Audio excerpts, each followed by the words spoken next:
মন্ত্ৰী পত্নীৰ ৰাজসাহায্য আৰু গৰু চোৰ বিতৰ্কক লৈ উত্তাল ৰাজ্যৰ ৰাজনীতি। হাল বোৱা গৰু কিয় আনিলে অসমলৈ সেইটো এটা তদন্ত হ'ব লাগে।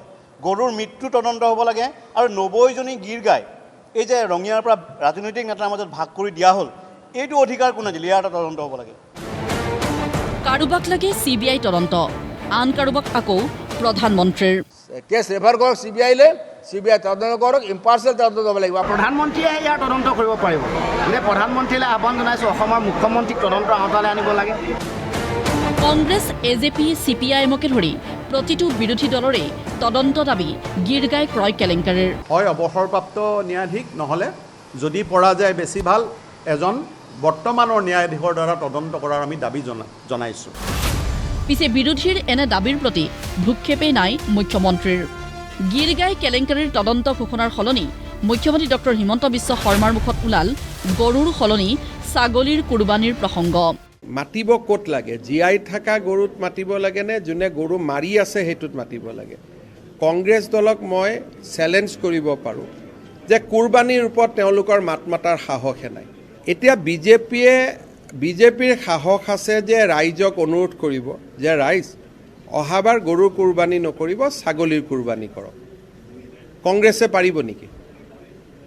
কংগ্ৰেছে 7 জনম ল'ব লাগিব এইটো কথা ক'বৰ কাৰণে। কংগ্ৰেছেতো নোৱাৰে। কংগ্ৰেছ গৰুৰ শুভচিন্তক নহয়, য'ত বাজিব লাগে তাত নাবাজে কংগ্ৰেছ, মন্তব্য মুখ্যমন্ত্ৰীৰ। তাৰমানে গৰুৰ শুভচিন্তক কোন? আজিলৈকে কেতিয়াবা এই যে দোকানে পোহৰে নামঘৰ মন্দিৰৰ সন্মুখত গৰু বিক্ৰী হৈ থাকে, কংগ্ৰেছে ক'ৰবাত প্ৰতিবাদ কৰা দেখিছে নেকি?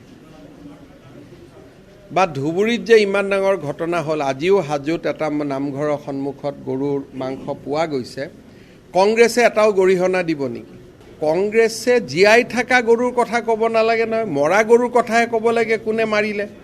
গতিকে কংগ্ৰেছ পাৰ্টিটোৱে উল্টা, য'ত বাজিব লাগে তাত নাবাজে, য'ত বাজিব নালাগে তাত বাজে। কংগ্ৰেছৰ লক্ষ্যই হৈছে গৰুখুটি প্ৰকল্প ধ্বংস কৰা, অভিযোগ মুখ্যমন্ত্ৰী ডক্টৰ হিমন্ত বিশ্ব শৰ্মাৰ। সমান্তৰালকৈ গৰুখুটি প্ৰকল্প এলেকাত ভৱিষ্যতে চৰকাৰী প্ৰকল্প, উদ্যোগ আৰু হাস্পতাল স্থাপনৰো প্ৰসংগ মুখ্যমন্ত্ৰীৰ মুখত।